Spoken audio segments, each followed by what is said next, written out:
Hello and welcome to Welcome Home Radio. The waters in the mortgage industry can be pretty muddy, whether it's investing, leasing, renting, home insurance, or myths and misconceptions. Welcome Home Radio has the answers for you, the consumer. And now, to help you make the right home buying decision for you and your family, here are your hosts. And welcome to Welcome Home Radio, where real estate lending and learning come together. This is your mortgage market update for November 4th. Stocks are much higher, with the Dow up 150 points, the S&P 500 over 60, and the NASDAQ up a whopping 400 points. Mortgage bonds have soared to higher, up to over 45 points in the early going. While the election results are still uncertain, it does appear the Republicans will maintain control of the Senate and has impacted the markets. It appears the markets are responding positively to this news as the lowers the chances of new tax plans getting passed that would do double the long-term capital gains tax. The first of two important jobs reports this week was released this morning. The ADP employment report showed there was a gain of 365,000 jobs in October. Now, this was half of what was expected and not a good indication, but we had a revision of the September report up from 750 to 755. Friday, we'll get more important BLS job report, and it's estimated over 600,000 jobs are going to be reported. Earlier this mortgage, the MBA, or the Mortgage Bankers Association, released their application data for last week, and applications are up 3.5% from the previous. Refinances up 6%, and purchases were up 1% from the week before.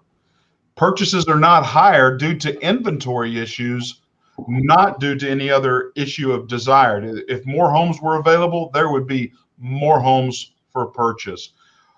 Whether a refinance or purchase, almost any loan requires an appraisal. With the mortgage market going crazy the last 6 months, appraisals have seen record high in orders. And here today to join us to talk about this topic and the issues, the changes, the challenges is Jasmine with GK Coleman. Welcome, Jasmine. Great to have you. Good to be with you today. And of course, Alan joining us. Thank you, Alan. Good afternoon, everybody. Now, I'm going to go off a rabbit trail real quick, Jasmine. You're doing grandma duty is what you said. How many grandkids? I am doing grandma duty today. How many do you have? I have two. I have two children, a boy and a girl, and each one of them have a girl. Awesome. Well, I hope you have a great time with them, and thank you for taking time today to talk about the appraisal situation, because I'll be honest, it has just gone crazy since refinances, lower rates, purchases are up as well. That job of appraisals has just seemed like it's gotten a backlog. Can you give our listeners an overview of what has taken place the last 5 to 6 months in the appraisal market, please? Well, I will tell you, in my business, what I have noticed is that new home sales are really popping. I don't have the statistics to back it up, but in my workload, most of my appraisals have been new home construction of all kinds, low end, high dollar ends, but new home construction seem to be doing very well. We are doing a lot of refinances. And so we are seeing people take advantage of the lower interest rates and just staying where they are right now.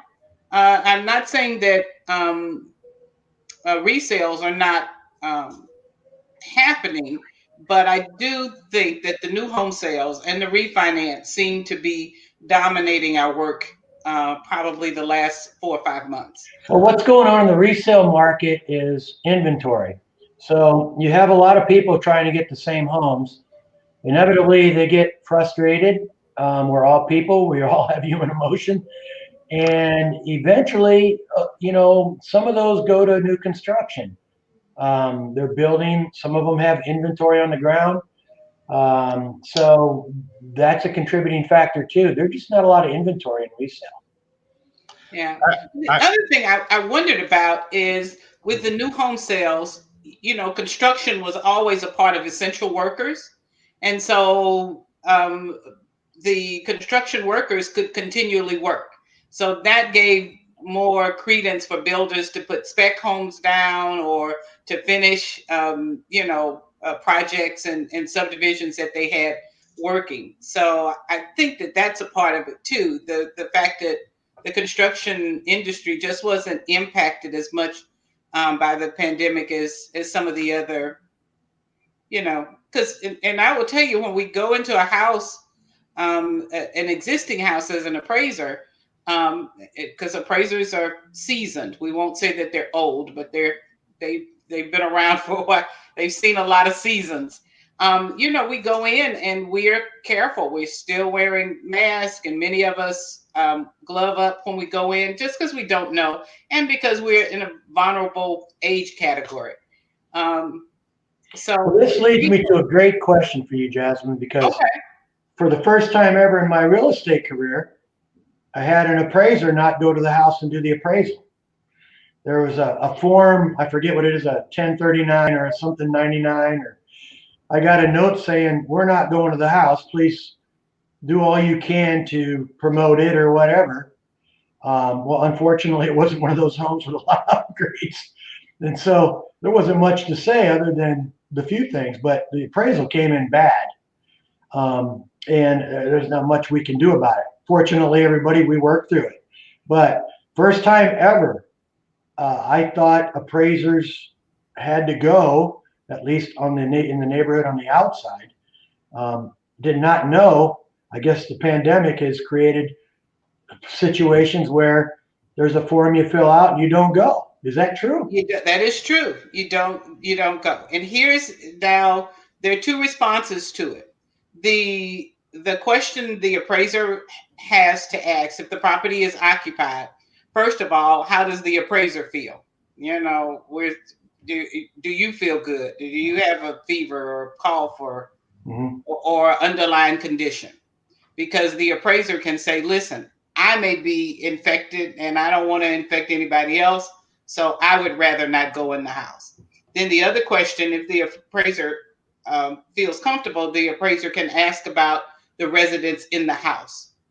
The age of them. Has anybody had, cold, fever, or the virus?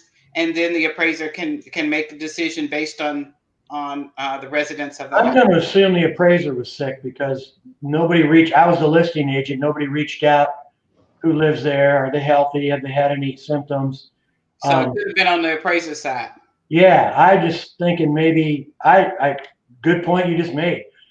For the love of me, I know we're all people and we all possibly can get it. I didn't think that appraisers that had COVID or in quarantine could do their job. I did not know that. Well, it's not that you couldn't do the job. The question is, the question that we ask ourselves, do you have a fever? Do you have a cough? Do you have underlying condition. So it may not be that you've had the virus, but you have some other kind of condition that makes you either a carrier or susceptible to the virus. So, can I ask a question in reference to perception? And I'm just going to give you my perception. I don't know the facts, but it seems like in refinances, purchases, especially cash out, we have to do an appraisal. I'm just seeing a delay, or it seems to be taking longer, as well as cost or prices have gone up across this. Is this what's taking place, or is this my perception only? What can you help me understand, and our listeners understand, why is the delays and why are the costs going up in this realm? Because I understand construction costs, I mean, labor and material costs have gone up due to the pandemic and due to shortages.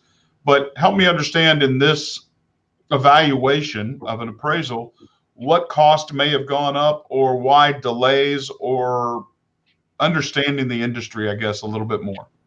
Well, again, just as I said, they do the exterior inspection. So that is supposed to help us through the process. But you still need to remember, most appraisers are over 55. And I think if we really went into that, more of them are past 60. So we lost a few. I probably had about 6 or 7 colleagues that retired. They just did not want to put themselves in the position. We are not bringing in new appraisers. Primarily, why is that? Well, we recently changed. For a long time, you had to have a 4-year degree, and so that slowed new appraisers coming into the business.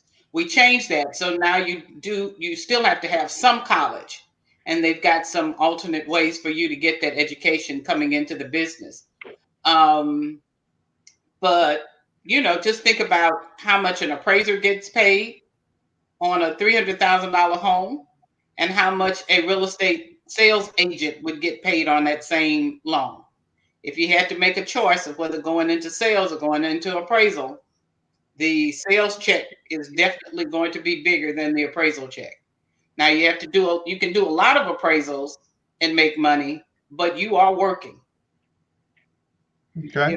Or at least one more thing really quick, Blair, on that subject. It seems to me, just like real estate's changing, and I know you're a realtor, Jasmine, I think I remember that. That's true. So you understand the real estate market from the sales aspect of it. So as real estate is changing, you've got the Zillows coming in, starting brokerages, and you got all that kind of thing happening. Just like I think appraisals are changing. I see the day when there will be possibly no appraisers.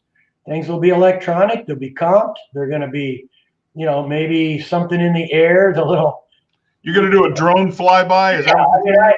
I see, because I think we touched on this a little bit last time. The pay isn't necessarily great, and the training you got to have is a lot. And, it's hard for a young person to start up, make a good living just being an appraiser, because you got to be an apprentice for a while. Well, I think one of the things how many years? Limiting to this is new appraisers have to have how many hours underneath? 2,000, is that correct? They just lowered it a little bit to 1,000, but you still have 12 months that you have to apprentice. And here's the other part about it is then you have to find somebody to sponsor you. Mm-hmm. Now, the sponsor and the trainee have to go out together. So there's no advantage in you having a trainee, because the two of you all will ride together for 12 months. So that, and do I really want to cut my fee with somebody that I'm training who will be my competition? Yeah. That tends to be the problem too. Because you've been in my office, all of my clientele, my weaknesses, and as soon as you get your license, you can go to that client and say, Blair, I can turn them out quicker. I know this is the problem that you've had with Jasmine. I have overcome that with technology. Let me have your business. So training the competition is a part of it. But now I do want to say this in terms of getting into the business. It still is a very lucrative business once you get in, but it is that 12 to 24 month starvation period that younger people, decide. No. Well, I think there's a lot of starving going on the realtor side too. I mean, and or lending side. If you're, like you're saying, if there's any uptime that you have to overcome, and you shorten that period or lengthen the period by it. I guess to summarize for our listeners, we're in a shortage of appraisals, appraisers, and if you have a desire, you need a job, you need something that's going to maintain. The real estate industry always is going. It's one of the leading edge of any gross national product. The bottom line is, I would think people might want to get into this, and Champion School of Real Estate is a great way to get started. Shame Tom is not here for this plug, but the bottom line is, I think there's opportunity here, but you're saying you have to find the right mindset of somebody willing to train what they perceive as a competition. Can't they just sign up and say, hey, I'm going to bring you on, I'm going to train you, but then I need 2 more years of you working before you go off on your own? I mean, is there something like that can happen? The real estate business, everything is negotiable. So yeah, that is true. You can do that. Now, I do want to answer Alan's question about or his statement that the computers can replace the appraiser. We thought that back in the 90s when the PC computer came on the scene.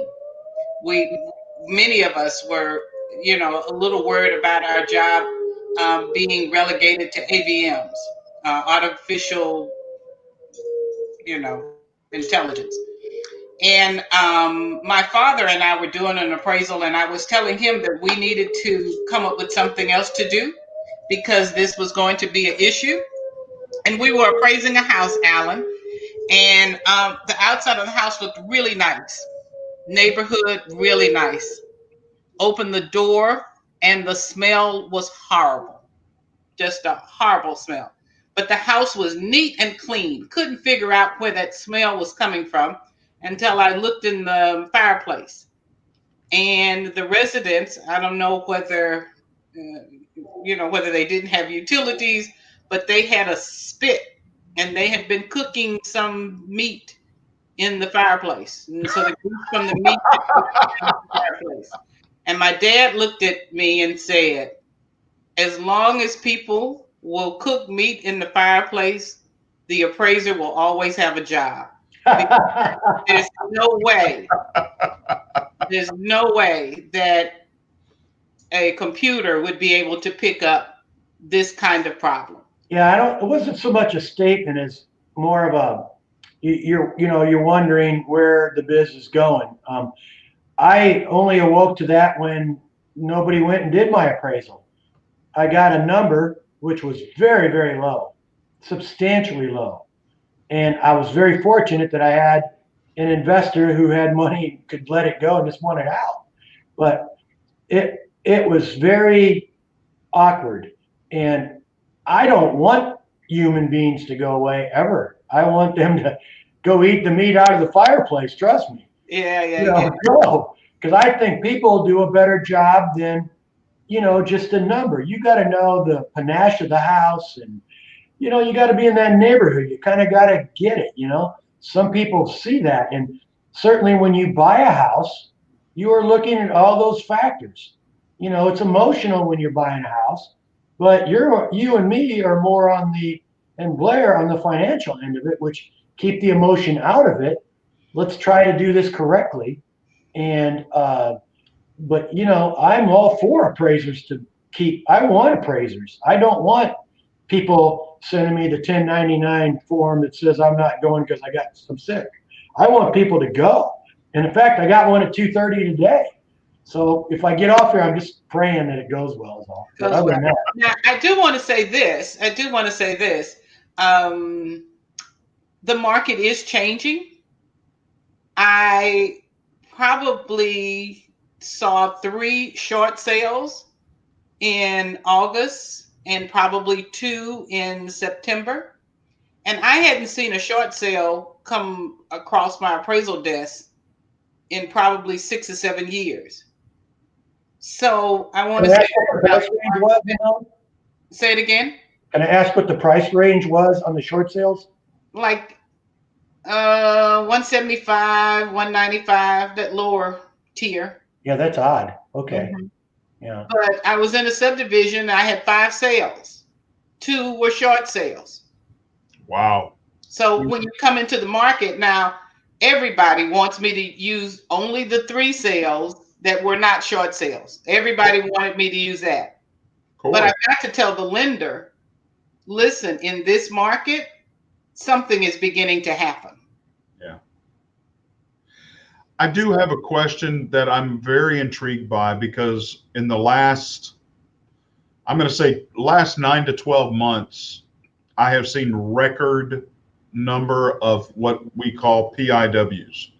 And I'm sure you know what property inspection waivers are in reference to Mesa data. And I'm seeing an increase in this. In fact, I'm seeing about 42% of all of my loan files, whether they're purchases or refis, receiving a PIW. Now, that saves either the owner of the refi or the buyer of the home, that saves them money, not having to do appraisal and not having to wait the time. Is it something I'm doing differently that we see this, or is the market growing that we have so much data that we are able to look at values, and Fannie and Freddie are able to, and again, this is mostly Fannie, is able to accept because there's so much spending or turnover of that data constantly that they're taking and accepting values based on that and not having an appraiser go out. Now, it's still not helping on the side of the appraisal, because we see VA as well as FHA and conventional, we're seeing a delay and or increase in cost. But the bottom line of it is, are you hearing that? What would you say to that comment or that data? What would we say going out into the market in the future? Are we going to see more of that? And I don't want to see the appraisers go away, because I agree with you. The smell, the taste, the walk-in, the feel is dramatically different than just taking it off of data. Yeah. And so give me some insight to your expertise on this, because that's new to me. I see them as great value, but what are we potentially losing by using PIWs now? Well, you certainly lose the actual appraisal process. But I will tell you why I think they're happening so often is interest rates. Listen, if I had a 6% interest rate, and there are a lot of people who got stuck in 2006 and 7 with a higher interest rate, and now I can get it down to what is it, 3% or 2, 2 3/4 or whatever you're getting now. If you can take advantage of that, then the lender is sure that he is going to get his money. The lender gets paid. He gets all of his fees. So I think it's a win-win for the lender. I think it's a win-win for the homeowner. And that's a way for them to hold on and benefit from the market until it comes back. And I really think the last 5 or 6 months, many people are in a wait and see pattern. I'll pay the lower interest rate. I'd love to have the lower interest rate, and we will determine whether we will move when this is over at the end of 2021. If the children are gone, or whatever those kinds of things are happening, you can hold on for the next 18 months with the lower interest rate. So I kind of think that's where that is going. How it's going to impact the market, I don't know. Appraisers are still working. They're working hard. Even though they're not going in the property, the market is still there. The sales, we base it on the sales. Sure. Well, help our listeners understand the differences in conventional FHA, VA appraisals, because there is a difference. But help them understand what are the black and white differences, because sometimes they can be grayed over. And, you know, the VA loan is a great service. Being a veteran myself, I love the VA benefit, and I think it's a large part of my business. But help us understand those differences and why they're set up the way they are, please. Well, let me start off because I am a VA approved appraiser.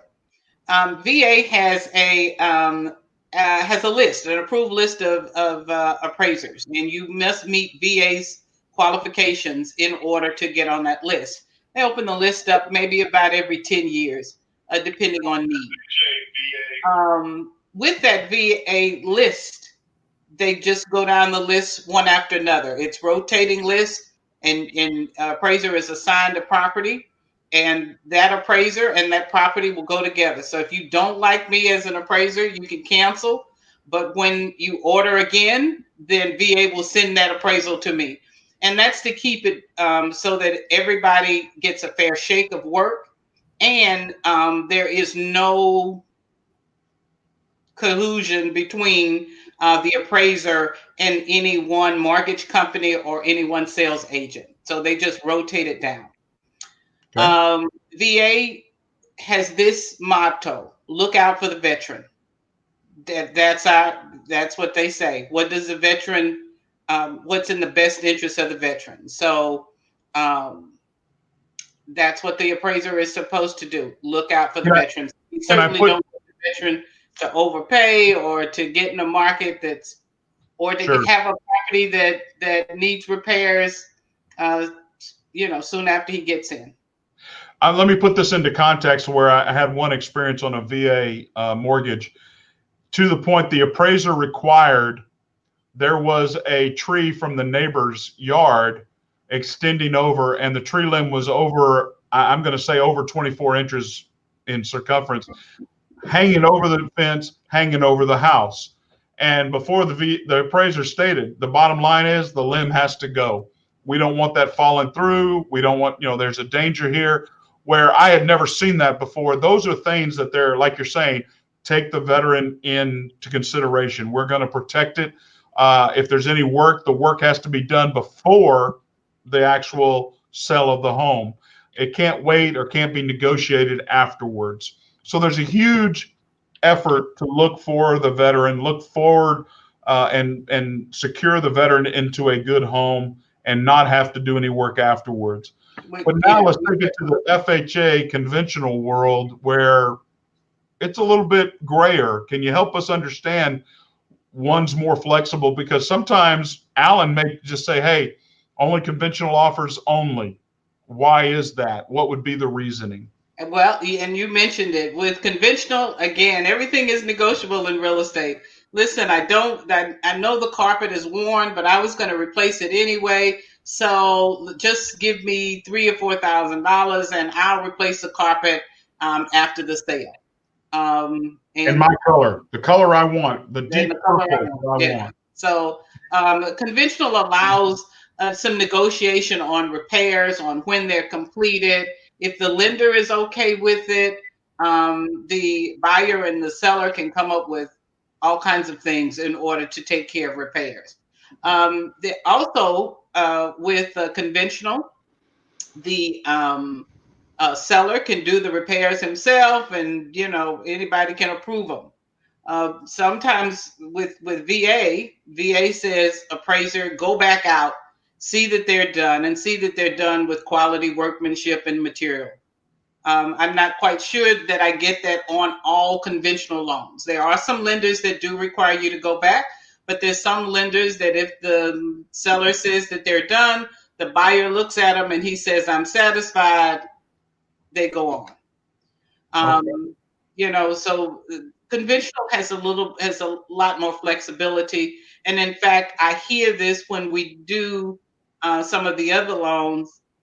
It's cosmetic. It doesn't mean a lot. It's cosmetic. It's just flaky paint, and that's cosmetic. Anybody can fix that. And so, those things go on, and they can, if the lender still feels confident that the collateral is going to hold up for the period of time that they will hold that loan, then that goes on. FHA is a little more like VA, but not quite as strict. They still want the purchaser to be able to be in the house and not have capital repairs immediately. So they do have us look at the roof and plumbing and electric a little closer to make sure that, you know, someone who's getting in a property that's affordable to them does not have immediate capital expenses. Well, help me understand on that capital expense. Can you have an unfinished room in an FHA loan? Can you have a room that needs that repair, but it's a secondary, third, or you know, it's off from the main house? Can we have that, or is that not allowed in an FHA? You can have that in an FHA. It's not a part of the main house. It's storage. It's, you know, yeah. It's a wish list. It's a wish list. Right. Yeah, you can have that. That it's not the reason that the buyer is purchasing the house. The buyer is purchasing the house because the house is in good condition. The roof has extended life on it, or life on it, and you know the lights are not popping. And so, if the master bedroom, the kitchen, the master bath, the living room or the family room, so forth, these basic things are good to go, overall FHA is going to be fine. But that fourth bedroom that was storage or got converted a little bit, that can be under repair and not be an issue. Where conventional, we could actually have some unfinished things like the laundry room in a home and still have an appraisal done that way. Is that correct? That's correct. That's correct. I do want to say welcome to our wonderful friend, Mr. Champion. How are you? I'm fine. How are you doing? I love the conversation. Jasmine, it's good to see you today. Good to see you. Live in person. She's giving up grandma duty for us, so don't waste your time with just Man. now. Come okay, on. No platitudes here. That's right. Get her to work. Hey, she's got to get back to being grandma. Come on, that's more important. Well, I do agree with that. Well, what is it that people that you think, since you've been in this industry a long time, it sounds like your dad trained you. Is that correct? He did. He did. We had a large sales staff. We had maybe about 30 agents. And when my brother and I came in the business to make sure that we weren't in competition with the sales agents, we went into appraisals. That's how we did that. So help us, give us some of his wisdom to you, that the things that we're not asking you about, or the things that you think are important that normally people don't ask. Normally they don't understand. What is important about the appraisal and what we can take away from this? One of the things that I certainly think we need to look at, everybody needs to look at the entire market. It is so interesting to me that we could have, say, 5 sales in a subdivision, and the highest sale is, let's say, 230, and then somebody will sell a house for 280 and wonder why we can't match that number. You know, you're just so high above the medium value or even the top value. You know, it's the number that you want, but the market doesn't support it. And then they want the appraiser to go out of the neighborhood, down the street, in another subdivision to make it work. Look at the numbers in your subdivision, run the subdivision. And we understand that the subdivision may be Meadow Lakes, and it's Meadow Lakes 1, 2, and 3. You know, the ones that are closest to your subject property, because it's location, location, location. And I think a lot of that has to do with the realtor preparing. Need to be considered first. The realtor has to prepare that seller. The seller's the boss. It's their house. If they want 265 in a 250 neighborhood, you know, you give them the facts, you give them the actualities, you talk about appraisals, you talk about FHA and VA loans, conventional loans, you talk about cash, you talk about investors. You have to prepare them. So if they take that VA or that FHA offer, which is for list price, let's say, and it doesn't appraise, well, they know going in, it probably isn't going to appraise, but we also can't get that number if we don't ask for it at the beginning. So it's that. It's like anything in any business. It's how good do you do to prepare your clients for the outcome of the situation.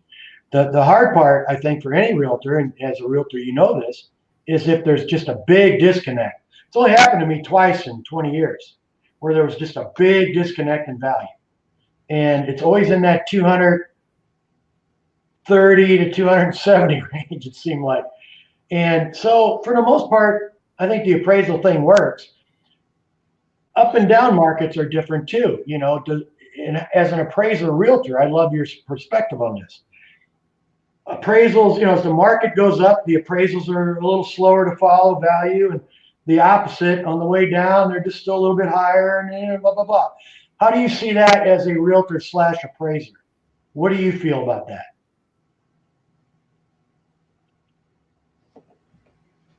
Well, it does happen because the appraiser always looks at historical value. We always look at historical value, and we have got to have, according to Fannie Mae, Freddie Mac, we've got to have 3 comparable sales to support the uptick in value or the downturn in value. One of the things that does support it are listings on either side. So if values are going up, we can look at listings and say, okay, well, listings are going up. The prices of listings are going up, and it supports the increase in value. But by the same token, we have to look at when listings go down. And as listings go, either they match the value or they are declining, then that lets us know that you know, the market is taking a walk one way or another. Because if we have to have that historical value, that historical data. So do you look at 6 months? Is that your first barometer? And then you go to a year if there's no activity, or do you go outside the neighborhood first? No, I try to stay in the neighborhood. Okay. If at all possible, I try to stay inside the neighborhood. So to be clear, if you're selling a property on the listing side of it, you're the agent, and you're at X number, and then somebody down the street with the same house has a new construction house under, you know, contract, and they're just trying to get rid of their house fast. If they put it on the market lower, it's not a sales number, but it is a listing number. That does or does not affect what you as the appraiser see?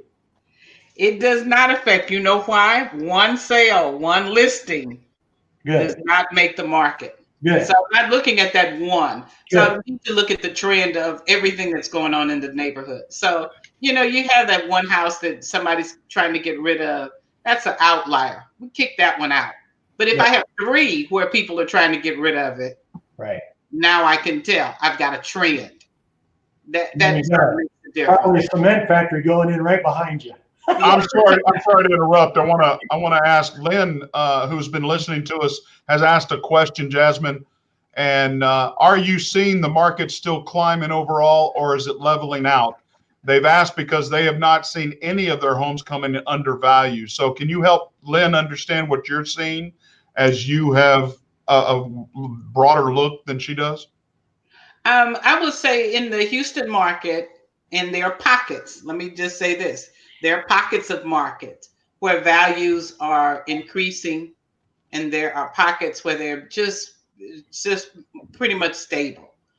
We've got some areas in Houston that, you know, you could build a dollhouse and put it on a lot, and people with the heights, folks love the heights, and, you know, I could build a house and put it in the heights and somebody would buy it because people like those areas, you know, and I can't build anything. But there are some areas that the area in and around the medical center, University of Houston, I mean, they're hot as fish grease because they're close in proximity. They're close to amenities in the area, and folks like them. Spring, Texas, you know, some of the suburbs are doing well. Spring, Cypress, Pasadena is a growing area too. You know, because of jobs and employment. And so those are pockets where things are doing extremely well and values are going. It's amazing to hear you talk about, since I grew up in Houston. I haven't been there since '79. So, it's been a while, but I understand it is continuing to grow. Hey, Tom, join us in here. Help Lynn understand overall in Texas, we are seeing an uptick in the market still. And we do have, like Jasmine says, hot pockets in the Houston area, the Dallas-Fort Worth Metroplex, Austin, San Antonio. Oh, yeah. Are we seeing that leveling off? Are we going to see a change? I mean, the market, as you see, went nuts this morning, along with stocks and bonds. So that means foreign money's coming into America. Their perception is, hey, it's still a great investment. Well, and that's what we're talking about here, is that the perception of what kind of growth can we sustain. Our values still traditionally, as far as cost in major metropolitan areas, San Francisco, New York, Washington, D.C., San Diego, any of these major metropolitan areas that have always done extremely well, Dallas is still seen as kind of a hub for moderation, which of course is great for you if you're a seller, but if you're a buyer in Dallas-Fort Worth, man, it kind of sucks because you're going to have to replace what you sold. And the basically it's still supply and demand. We don't have enough supply. If that were to change in the spring, even at that point, because we have right now some of the highest delinquencies rates we've ever had, those high delinquency rates, I think those houses will be snapped up even at a higher price, which let's stop you there. So much different than 2008. Let's expand on that and make sure our listeners understand that there is a perceived foreclosure bubble coming shortly due to forbearance. Would you agree in 2021, Tom? Oh, somebody's messing with my screen, but can you hear me? I can hear you. Okay, well, I'll talk like I'm here anyway. That bubble you're talking about, I mean, it's not a perceived, it is an actual physical. These are the number type circumstances that exist in our marketplace, which is so much different than it was before. Before, it was driven a lot by the mortgage product. Nowadays, it's not the mortgage product. We're talking about foreclosures on a segment of the population that probably is the highest demand segment of the population, which will be first-time home buyers. So that $200,000 range, we're going to see that even more, and the haves and have-nots will increase even more so than they actually already are already are experiencing. So if I could try to interpolate a little bit. So through the CARES Act, we had forbearance. For the act is now closed out unless we have another stimulus package that includes this.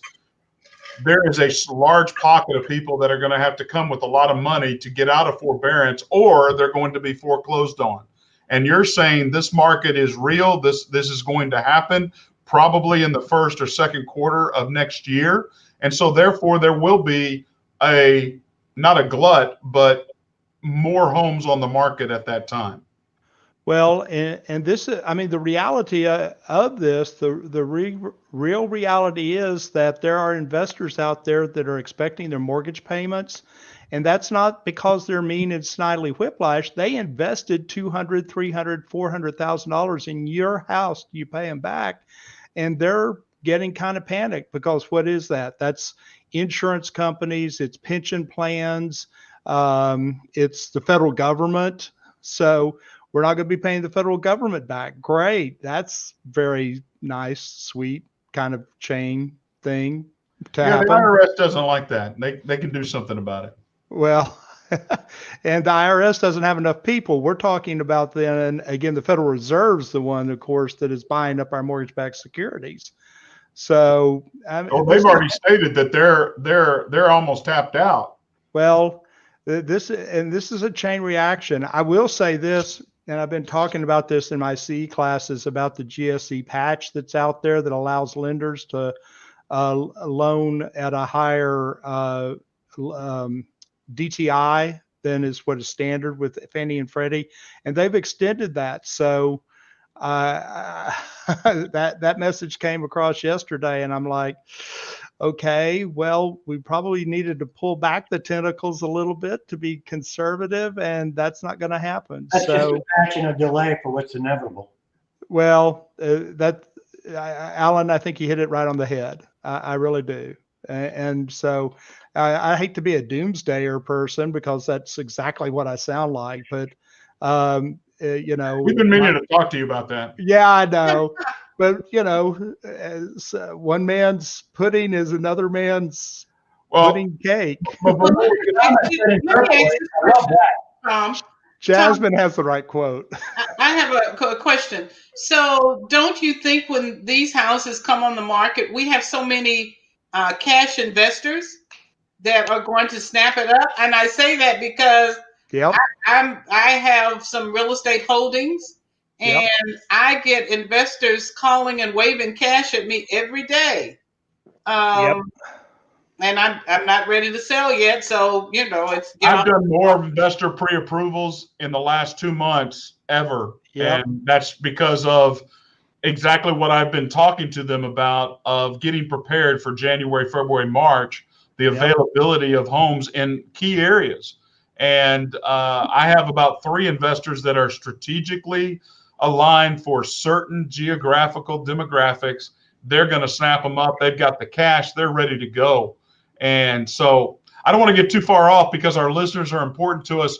Lynn has asked another one. So the natural disasters have really affected it, and it being the climbing overall market price, or is it leveling out?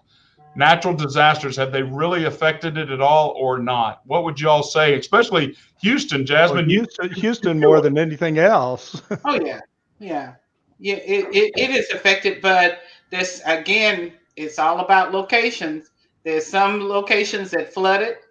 Bel Air and Maryland, they flooded 4 or 5 times, but buyers still want to live in that area. They like the schools, they like where it is, and they will go in. How expensive is that flood insurance or hurricane insurance? Oh, it's high as giraffe eyelashes, but they pay it. Wow. I gotta tell you, Jasmine, I love your adjectives, because the one that caught me was hotter than fish deep grease. fried catfish. Is that fish grease? Man, that was awesome. I gotta tell you, higher than giraffe's eyelashes. So I'm gonna have to use that one in the future. But but here's the thing: the opportunity, the homes were not available. There was no way I could get into that neighborhood. There's no way I could afford to get into that neighborhood. It's flooded, it's gutted, and there's somebody who's saying, I don't want to live like this anymore. And so they put the house up for sale. I am ready. I have cash. I've always wanted my kids to go to that school or live in this area. It's time to go in. Wow. So it does happen. Again, one man's trash is another man's treasure. Treasure. That's what I was looking for. Yeah, it does happen. It does happen like that. But I think we are building differently. When was the last time you saw houses built on pier and beam? There are builders now who believe that that's the way to go. And pier and beam, so you got it up off the ground. You can build in a little riskier area. You can tell the buyer, listen, everybody else is on slab. You are 3 feet off the ground. This is going to be a better place to put your pickles and your beets and all your canned goods. But wait a minute, it's also an invitation for those visitors on a nightly basis, aren't they? Oh, they've got some kind of wire or something. They put I mean, Plano's still dealing with coyotes. I mean, it's interesting. We have bobcats out where I live in Coppell. Wow. Well, Jasmine, it has been a joy. Is there any final thing that you would like to share with our listeners and us about appraisals? And we sure would like to have you back. I think this is still a great topic of of growth and opportunity for people if they're looking for a job. But what else would you share with our listeners before we go? I would say this, Alan and I agree on this tremendously. Prepare your sellers, prepare your buyers with the data that's available. MLS data is really good when we do the adequate research on it, and then you don't have the surprises that will happen. When the appraiser comes out. The appraiser has to use, and there's just so many checkpoints for the appraiser. It's not like it's just us. It's the appraiser, the appraisal review in the management company. Then it has to go to the lender's reviewer. Then it's got to go through the lender. Then it's going to Fannie Mae. And so we would love to just pick the number that you like and put it on the appraisal and send it in. But you need to know that the scrutiny of 4 or 5 layers means that we've got to tick all of the boxes and those kinds of things. You can help us, sales agents, you can help us get through this process very well if you do your research first. And when you do and you prepare your buyer, you prepare your seller, then the appraiser comes out, we are in the price range, and you're not going to be surprised, and your deal is going to close, and everybody will get their check and skip to the loo down the road. That's what You're exactly right, Jasmine, because our names, whether the lender, the appraiser, stays with that appraisal, stays with that file all the way through up to Fannie and then being sold there on the secondary market. So great words. I can't tell you how much I appreciate you coming on today and sharing. Lynn, thank you for listening, and all of our listeners, thank you so much. Keep the conversation coming. And I just, we're going to get through this week with the election taking place. Hopefully it'll be finalized before Friday, I would think. But the markets are doing unbelievably well. And let's just say thank you again. So I'm Blair Thomas. I'm Tom Holm at Champion School of Real Estate. And I'm Alan Pace with Fathom Realty. God bless. Y'all have a great rest of your week. All right.